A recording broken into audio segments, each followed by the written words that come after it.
Hello friends and welcome to all of you. Myself Dr. Vijay Prakash from Saubhag Ayurved, Shavdanagar, Kanpur, Senior Resident Doctor at Saubhag Ayurveda, Specialist in avian and spine and joint related problems. तो friends आज avian की series में हम लोग के पास से patient विदा हो रहे हैं। इसी सीरीज़ में एमपी से हमारे पास एक पेशेंट आए थे। इनका नाम है धर्मेंद्र जी। धर्मेंद्र जी नमस्कार। इनको जो है एवियन जो है 3rd ग्रेड का था और काफ़ी समस्या थी, मगर ये यूट्यूब से ही हमारे वीडियोस को देख करके उसको फॉलो कर रहे थे। काफ़ी एक्सरसाइज करके इनको घर से ही काफ़ी आराम मिल गया था। और सबसे पहले जानते हैं शुरुआत से कि इनको एवियन हुआ क्यों, कैसे हुआ और इन्होंने क्या क्या किया। तो धर्मेंद्र जी एकदम स्टार्टिंग से बताइए आपको कैसे एवियन हुआ, फिर आपने क्या क्या किया। सर स्टार्टिंग से तो मुझे ऐसा कुछ पता ही नहीं चला कि पेन किससे होता है, क्या होता है, ये चीज़ सब। मैं काम धंधा कर रहा था सर, मजदूरी करता हूँ, तो मेरे को ऐसा लगा कि मेरा पैर दर्द कर रहा। बाइक चला रहा था, बैठने उठने में दिक्कत जा रही थी। एक रोज़ मैं सुबह से 9 बजे से शाम के 10 बजे तक पूजा थी, तो पूजा में बैठा रहा, मतलब शाम के 4 बजे तक। तो मेरे को एकदम बहुत ज़्यादा पेन हुआ। तो उस पेन से मेरे को ऐसा लगा कि मेरा कुछ हो तो नहीं गया। तो सर मैंने डॉक्टर को दिखाया, तो डॉक्टर ने एक्सरा किया, उसमें मेरे को गोली दवा दी 4 से 8 दिन की। तो 8 दिन तक मैंने गोली दवा खाई। उसके बाद वापस उसको दिखाया, तो वो बोले कि यार आपके पैर में दिक्कत है, आप ऑपरेशन करवा लो। तो मैंने बोला सर ऑपरेशन किस चीज़ का करवाओ। तो उसने बोला था आपको पहले से कुछ प्रॉब्लम थी। तो मैंने बताया था कि अपने पैर में घुटने में फ्रैक्चर था, मेरे को हुआ था एक बार। तो वो सर मैंने ये करवा, एक्सरा पे उसने देखा, तो बोले कि ये भी आपका दिक्कत है, वो यहाँ कूल्हे में से भी दिक्कत है। तो मैंने बोला कि सर एकदम से कैसे हो सकता है, कुछ पेन कुछ तरीका हो कि गिरे पड़े कुछ होता हो तो उसमें हो। तो डॉक्टर बोले कि नहीं, आपको ये यहाँ से दिक्कत जा रही है, आपका कूल्हा ख़राब हो रहा है, ये ऑपरेशन करना पड़ेगा, हिप रिप्लेसमेंट। तो मैंने वो डॉक्टर को छोड़ा, दूसरे डॉक्टर के पास गया जो अच्छा है मतलब हमारे शहर के अंदर। तो वहाँ हमने उस डॉक्टर को बताया, दिलीप जैन करके है। तो वहाँ पे उन्होंने भी मेरा सब पैर इधर उधर घुमा के सब चेक करके देखा, तो उनको लगा थोड़ा रिलीज है। उन्होंने एक्सरा करवाया, एक्सरे में बोले कि आपके MRI करवाना पड़ेगी। तो मैंने सर MRI के लिए मेरे पास पेमेंट की व्यवस्था नहीं थी, तो मैंने 2-4 दिन देखा। उसके बाद में पेमेंट की व्यवस्था हुई। वैसे ही मैं गया तो बरहानपुर ज़िला है, वहाँ पे MRI करवाई मैंने हॉस्पिटल में। वहाँ से वो डॉक्टर को पूछा, तो वो डॉक्टर भी बोले कि आपको ऑपरेशन करवाना ही पड़ेगा। तो फिर सर मैंने ऑपरेशन का देखा, तो मैं तो घबरा गया कि मैंने ऑपरेशन करवाऊँगा तो मेरा फिर 4-6 महीने घर बैठना है, उसके बाद में दिक्कत बहुत बढ़ जाएगी। तो फिर सर मैंने ऑपरेशन नहीं करवाया। उसके बाद में मैं गया अपने वापस दिलीप जैन के पास आया जो डॉक्टर है। तो वो बोले कि ऑपरेशन करना पड़ेगा, दिल से छेद करना पड़ेगा, आपको 2 ग्रेड का है। 3rd ग्रेड का तो अब आया, आप जो बता रहे हैं, पहले 2 ग्रेड का था। तो 2 ग्रेड से मेरे को डॉक्टर ने बोला ड्रिल से छेद करना पड़ेगा। मैंने बोला नहीं कर पाएंगे। तो उसी सिलसिले में मैंने फिर गोली दवा उसने भी 2-4 दिन की दी, वो खाई। और फिर मैंने यूट्यूब पे सर्च किया। तो सर मैंने पहले सर्च किया तो मेरे को राहुल अपने पास जो आया था, राहुल करके बॉम्बे से, हाँ उसका वीडियो देखा मैंने, वो एवियन के सिलसिले में उसने बनाया। तो मैंने अपना पहले तो उस पर सर्च किया यूट्यूब पे, अपनी जो MRI रिपोर्ट है वो पूरी सर्च मारी। तो एवियन के बारे में बताया, उस पर एवियन डायरेक्टली लिखा हुआ आया कि एवियन है। तो मैंने फिर इनकी एक्सरसाइज फॉलो करी, मतलब 8 से 15 दिन, 1 महीना लगभग। इनसे इंस्टाग्राम पे मैंने बातें करी, इनको मैंने मेरे ये बताया, तो उन्होंने सब बताया कि आपको ये चीज़ है। तो मैंने फिर सोचा कि इसका क्या करना चाहिए। तो बोले कि एक्सरसाइज करो। तो वो बोले कि गोली दवा। तो मैंने बोला गोली दवा, तो वो बोले कि मैंने खाया 1-2 साल तक खाया। तो मैंने तो बोला कि मेरे को तो अभी शुरुआत है। तो उन्होंने ये बोला कि गोली दवा आप खा सकते हो कहीं डॉक्टर से लेके। तो मैंने सोचा गोली दवा खाऊँ या नहीं। तो सर मैंने गोली दवा तो नहीं खाई, फिर इनकी एक्सरसाइज फॉलो की। तो इनकी एक्सरसाइज जैसे ही फॉलो की तो मेरे को थोड़ा बहुत पेन कम हुआ। उसके बाद में मैंने सिकाई करी। उसके बाद में मेरा एक रिलेशन है, काम जहाँ मैं करता हूँ वहाँ से दोस्ती आ रही है मेरे, वो भैया ने मेरे को बोला कि आप इंदौर जाओ, इंदौर में डॉक्टर है, बिगर ऑपरेशन से आपका करेंगे इलाज। तो मेरा इलाज करने के लिए सर उन्होंने क्या किया कि ज़मीन पे बिठाते थे और पैर को घुमा के मतलब लाते थे और चौकड़ी मारना बैठने के हिसाब से बता रहे थे। तो उनके पास में गया, 2 से 4 बार गया। और फिर लॉकडाउन लग गया, तो लॉकडाउन में इनकी एक्सरसाइज में राहुल भैया की कर रहा था। तो एक्सरसाइज में सर आपका बता रहे थे कि ये विजय प्रकाश सर ऐसा ये अच्छे करते हैं, थेरेपी करते हैं, इनसे थोड़ा फ़ायदा है। तो फिर सर मैंने यूट्यूब पे आपका नाम सर्च करके ये देखा और आपका वीडियो देखा। पहले 1 से 1.5 महीना सर मैंने तो ये आपके वीडियो फॉलो किए, उसके बाद में एक्सरसाइज फॉलो की, और फिर उसके बाद में मेरे को थोड़ा रिलेशन हुआ, तो फिर मैंने क्या किया कि अपना रिलेशन हुआ तो मैंने आपको कॉल किया, तो मेरी आपको MRI रिपोर्ट मैंने आपको पूछी थी। उसके बाद में आपने बोला कि आपको ट्रू गेट का है, आप आ जाओ, आप करवा लो। तो आप बोले, मैंने बोला सर लॉकडाउन है, तो आपने बोला था कि मैं 12 तारीख से चालू कर रहा हूँ, तो आप आ जाना। तो उस समय पे मेरे पास पेमेंट की व्यवस्था नहीं थी। मैंने आपको यूट्यूब पे आपका जो लाइव टेलीगार्ड चल रहा था उसमें भी लिख के बताया था। तो जैसे मेरे पास पेमेंट की व्यवस्था हुई वैसे ही मैं सर यहाँ पे आया। तो मेरे को यहाँ से आराम बहुत काफ़ी है, और आराम में मतलब अच्छा खासा लग रहा है। और गोली दवा खाने से मेरे को सर एक चीज़ ये है, मैं ख़ास चीज़ के लिए इसलिए आया कि पेन तो मैं कम कर लूँगा एक्सरसाइज से, मगर जो बोन है बोल है वो बोल अगर घिसा घिसा के मतलब पूरी गलना चालू हो गई, जो डॉक्टर बोलते हैं कि ये गल जाएगी, तो वो अगर हो गई और हड्डियाँ ख़राब होने एक तरफ की होना चालू हो गई तो फिर बड़ा मुश्किल, तो उसमें बहुत बड़ा मतलब रिस्क हो जाएगा। वो रिस्क ले नहीं सकते, इसलिए मैं सर ये गोली दवा के कारण भी आया कि इसमें आप बता रहे थे कि गोली दवा खाने से आपका बोन एकदम कंप्लीट रहेगा, थोड़ा बन जाएगा और वापस रिलेशन हो जाएगा, ब्लड की शुरुआत भी हो सकती है। इसके कारण सर मैं यहाँ पे आने की सोची मैंने। ठीक। तो अच्छा, जब यहाँ आने से पहले आप जब घर में हमारी एक्सरसाइज कर रहे थे तो उसमें आपको लगभग कितना % फ़ायदा हो चुका था? अगर 100 में पूछें तो 100 में से सर ये मान के चलो कि 30% तो फ़ायदा हो ही चुका था। 30% घर में हो गया। 20% में सर इधर उधर जाने से सिकाई करने से भी मतलब 50% मेरे को फ़ायदा है।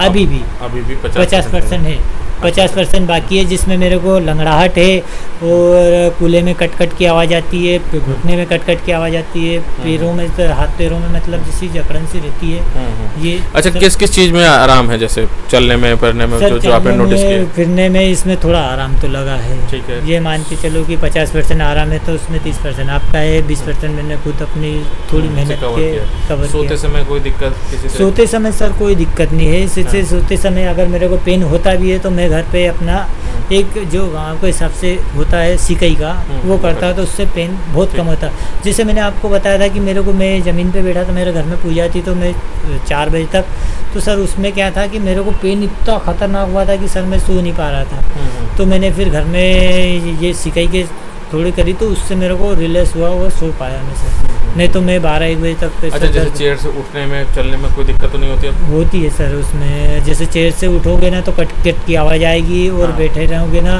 तो पेन होगा। पैर, हाथ पैर तो मेरे मुड़ जाते इधर उधर, कहीं भी कर लो, सब मूवमेंट फ्री है। हाँ, थोड़ा सा बस बचा। हाँ, ये कि सर मैं जैसे बैठे रहूँगा, जो चीज़ को अधिकतर 1 से 1.5 घंटा ऐसा हाथ में भी लेके रहूँगा तो ये दर्द करते हैं। अच्छा, ऐसा थोड़ा। अच्छा, ये कुछ स्टेरॉइड वाली कोई दवा चीज़ खाई थी पहले से किसी चीज़ की? सर मैंने थोड़ी सी ये खाई थी कि जिससे मोटापन होता ना, सही हेल्थ बनाने के लिए वो चीज़ टेबलेट नहीं थी, आयुर्वेद पाउडर था। पीतमपुर से मंगवाया था मैंने, 2-4 मतलब डब्बे जैसे खाए थे। उस डब्बे में हो सकता है मेरे को इतना, इसका तो सर हम उतना पढ़े लिखे भी नहीं है और उतना कंफर्म भी नहीं है कि हम इस चीज़ पे हाँ आने से मेरे को पता चला कैसे कि जैसे अपने यहाँ ये आए थे आर्मी वाले साहब आए थे, वो और एक भैया बैठे अपने पास में ही काम करते हैं उनसे, तो उन्होंने ये बोला था कि स्टोरेज खाने से आपको सबसे ज़्यादा तकलीफ उसमें होती है, स्टोरेज खाने से। तो इस चीज़ का तो मुझे अनुभव भी नहीं था सर, यहाँ आने से पता चला कि स्टोरेज क्या चीज़ है। काफ़ी कुछ ज्ञान मिला और समझ में आया कि किस किस तरह के मरीज आते हैं, कितने को कैसा फ़ायदा होता है। वो सर अपने यहाँ तो बहुत सारे आ ही रहे ना अभी भी। आने से वो जो मैं तो बोलता हूँ कि आओ, आने में बहुत फ़ायदा है। ये फ़ायदा उनके लिए है जो इंसान अपने शरीर को समझता है कि क्या चीज़ है और ये चीज़ को समझ पाए कि ये एवियन बीमारी क्या है। कई बार तो आदमी घर में बैठ के ये सोचता है कि लगता है कि पूरी दुनिया में उसी को ही एवियन हो गया है, वो बेचारा अकेला है जिसका कूला खराब हो गया। जब यहाँ पे आता है, सोच रहा था सर, मेरे को सोच यही थी कि मैंने आज तक मतलब यूट्यूब पे भी देखा, उसके बाद मालूम पड़ा कि यार इतने सारे लोग हैं इस चीज़ की शिकायत में, बहुत सारे, यहाँ तक कि आपके यहाँ तो डॉक्टर लोग भी आ चुके हैं, जैसे उनको भी आते हैं और डॉक्टर के घर के लोग भी आते हैं हमारे पास, और कई हॉस्पिटल्स के लोग हैं, इवन कई हॉस्पिटल के मैनेजमेंट लोग के लोग, बड़े बड़े हॉस्पिटल, फोर्टिस हॉस्पिटल और सब जगह के मैनेजर्स भी हम लोग के पास आते हैं, जिनके पास डॉक्टर्स की कमी नहीं है और ऑपरेशन की भी कमी नहीं है, ना ही पैसे की कमी है, मगर वो फिर भी वो ऑपरेशन से बचना चाहते हैं क्योंकि उन्हें पता है कि उसके रिजल्ट्स कैसे हैं, कहीं कोई गारंटी नहीं है, नुकसान होने के चांसेस बहुत ज़्यादा है, और अपने इस प्रोसीजर में नुकसान बिल्कुल भी नहीं है। नुकसान बिल्कुल भी नहीं है, किसी तरह की उसमें कोई नुकसान- फ़ायदा ही फ़ायदा है इसमें। ये डॉक्टर करवाए या आम आदमी करवाए, मेरे जैसे गरीब आदमी कोई भी करवाए ना, तो उसमें सर नुकसान क्या है कि अगर आपने जैसे ऑपरेशन करवाया तो हिप जिप वो लगाएंगे तो हाँ। वो भी तो मूवमेंट करेगा ही। हाँ, वो मूवमेंट करेगा। अगर उसमें मान लो गिर गए तो वो डबल होएगा नहीं। डबल होगा। इसमें आप गिर भी जाओगे तो थोड़ा मतलब पेन होगा तो आप रिलैक्स कर रिलैक्स हो सकते हो। जाओगे। हाँ। कर कई सकते पेशेंट्स हो। को ऐसा होता है थेरेपी कराने के बाद जैसे घर जाते हैं, कभी कभी पेन बढ़ जाता है किसी स्ट्रेचिंग की वजह से, या कोई झटका लग गया या डाइट में कुछ वो हो गया, तो विद इन 3 डेज में वो खत्म भी हो जाता है। मेरे जो पुराने तो पेशेंट्स हैं जो सुन रहे हैं इस समय, इस वीडियो को देख रहे हैं, वो इस बात को समझ रहे होंगे कि कभी कभी पेन बढ़ता है, बट वो विद इन 3 डेज में फिर वो खत्म हो जाता है, नॉर्मल हो जाता है, कोई प्रॉब्लम नहीं होती। तो आफ्टर ऑल संतुष्ट हैं आप इससे? बहुत संतुष्ट है बहुत सर। संतुष्ट है। हाँ, तो ये थे धर्मेंद्र जी जो कि हमारे पास एमपी से आए थे। एमपी में कहाँ से? एमपी में सर खंडवा से मैं। खंडवा जिले से आए थे, और आपने इनके विचार सुने, और आई थिंक आप सभी लोग काफ़ी हद तक मोटिवेटेड हुए होंगे, और आप लोगों को भी पॉजिटिव थिंकिंग और पॉजिटिव अप्रोच के साथ ट्रीटमेंट कराने की इच्छा जागी होगी। ऑपरेशन से बचने के लिए बहुत सही चीज़ है इलाज, और अच्छा है। अगर ऑपरेशन से बचना हो, अपने जो कुदरती चीज़ है उसको मेंटेन रखना है। उसको मेंटेन रखना, और फिर उसको अच्छा रखने के बावजूद वो सर, अगर जैसे मान लो अपने यहाँ ये गोली दवा खाने से अपना मूवमेंट पूरी तरीके से बंद तो जाएगा, तो उसमें ब्लड की संतुष्टि वापस आना चालू हो सकती है, चलेगा, बोन भी मजबूत होता है, बोन भी मजबूत होता है। इवन जैसे अब ये हमारे पास से आने के बाद ये जैसे 5-6 महीने बाद अपना एक्सरे रिपीट कराते हैं, तो उसमें इनकी बोन की डेंसिटी नॉर्मल आएगी और काफ़ी हद तक पैचेस ख़त्म हो जाएंगे, और मैं इनको लगभग 1 साल बाद इनको बोल सकूँगा कि ये सारे काम कर सकते हैं, लगा सकते हैं, हाँ वो भी कर सकते हैं, दौड़ लगाना, बैठना उठना भी कर सकते हैं, बट वो इनके एक्सरे देखने के बाद ही हम कंफर्म बता सकते हैं। जो कंप्लीट आदमी रहता है वो ये मान के चलो कि 70 किलो का बोरा अपने मन से उठाने की क्षमता रखता है, और आज के समय में सर ये मान के चलो कि जिसको ये वेन की शिकायत है वो 20 किलो की क्या 10 किलो की बोरी उठाने में संतुष्ट नहीं है। अगर वो उसने उठा ली तो उसको पेन बढ़ेगा, और पेन बढ़ने के बाद में उसके जो मूवमेंट है उस पर भी दबाव आ सकता है। तो ये चीज़ें तो ना करे भैया, कोई भी भारी चीज़ ना उठाए, अपना एक्सरसाइज का फॉलो करो, उसके बाद में जो भी घर में मतलब चढ़ाओ, कुर्सी पे बैठना, ये चीज़ें बहुत सी अवॉइड करोगे तो नीचे बैठना अवॉइड करना है, हाँ ये चीज़ें, सीढ़ी में चढ़ना अवॉइड करना है, उसके बाद बाइक का सर बता रहे चलाना अवॉइड करना है। सर वैसे मैं तो बाइक के बिना रह नहीं पाता, जैसे काम, जैसे मेरी मजदूरी है सर, मैं तो मजदूरी करता हूँ। तो इस तरह के विचार सभी लोगों के हो सकते हैं कि यार हम बाइक नहीं छोड़ सकते और बिना बाइक के नहीं चला सकते, तो बाइक वाले थोड़ा स्कूटी चला लें, उनके लिए थोड़ा सा ये छूट है कि स्कूटी चला लेंगे, उसमें पैर ज़्यादा नहीं फैलता है ना, तो काम चल जाएगा। जैसे मेरा सर पैर फैल जाता तो मैं नहीं कर सकता फिर। नहीं, हाँ यही तो गलती होती है, क्योंकि पेशेंट कई बार ऐसा होता है हमारे पास से ठीक हो जाते हैं, पैर फैलने लगता है उनका, और उसके बाद वो बाइक चला लेते हैं, कई तो ऐसे होता है किक भी मार देते हैं और फिर उसके बाद उनका पेन बढ़ जाता है। तो इस तरह की गलती नहीं करनी है। ठीक हो जाने के बाद भी आपको प्रिकॉशंस रखने, गलती यही होती है, ठीक हो जाने के बाद ही आदमी गलती कर देता है। ये बीमारी तो चलो है, ये तो मान लिया, मगर ये बीमारी स्टार्टिंग में कौन से ग्रेड से स्टार्ट होता है? नहीं, स्टार्ट तो फर्स्ट ग्रेड से ही होता है सर। फर्स्ट ग्रेड तो मालूम पड़ता है नहीं, बहुत से लोगों को से भी आएगा, मेरे को फर्स्ट से ही हुआ होगा, मगर मैं आया तो मेरे को है 2, मैंने जैसे ही MRI करे तो डायरेक्ट 2 पे बता दिया। किसी मोस्टली अधिकतर ये होता है कि 4th ग्रेड में ही पता चलता है लोगों को, 2nd ग्रेड में भी नहीं पता चलता और 3rd ग्रेड में भी नहीं पता चलता, कई बार 4th ग्रेड में ही पता चलता है ना। सबका लंगड़ाहट तो सबको ही चालू होती है, सबका अलग अलग है, सबको अलग अलग है, किसी को जल्दी पता चलता है, किसी को देर से पता। तो लंगड़ाहट तो स्टार्टिंग में ही चालू हो जाती है। हाँ, सेकंड से स्टार्ट हो जाती है, काफ़ी सारे पेशेंट को 2nd से स्टार्ट हो जाती है, किसी को 3rd से स्टार्ट होती है, कई बार ऐसा होता है 4th तक भी नहीं पता। तो ठीक है फ्रेंड्स, ये थे मिस्टर धर्मेंद्र जी जो कि MP से आए थे। काफ़ी लंबी चौड़ी बातचीत हो गई इनसे, और आपने देखा कि इन्होंने पूरे खुले विचारों से अपने मन की बात बताई। और हमारे इस चैनल को लाइक कीजिए, शेयर कीजिए, और हमारे चैनल को सब्सक्राइब जरूर कर लीजिए, सो दैट की लेटेस्ट इन्फॉर्मेशन एंड नोटिफिकेशन आप लोग को मिलता रहे। Till then bye bye. इन्होंने अपने मन से बता रहे हैं डर निकालने के। ठीक है फ्रेंड्स, ओके बाय बाय।